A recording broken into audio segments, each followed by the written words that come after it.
Një rast i rënd i dhunës në familje është regjistruar në fshatin Kërpime të Podujevës, ku një grua dyshohet se është sulmuar nga vajza e saj.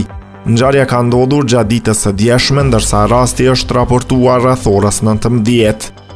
Sipas informacioneve, viktima NL 54 vjeç është gjetur me lëndime të dukshme në fytyrë dhe është dërguar menjëherë për trajtim në urgjencën e qytetit.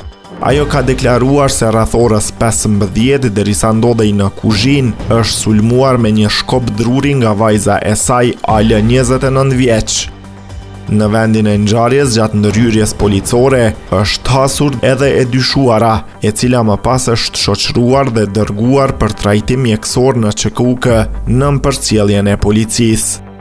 Pas trajtimit, viktima është intervistuar në praninë të përfaqësuesit të Qendrës për Punë Sociale. Me urdhër të prokurorit kujdestar, rasti është iniciuar si dhunë në familje, ndërsa hetimet janë duke vazhduar, raporton Sinjali.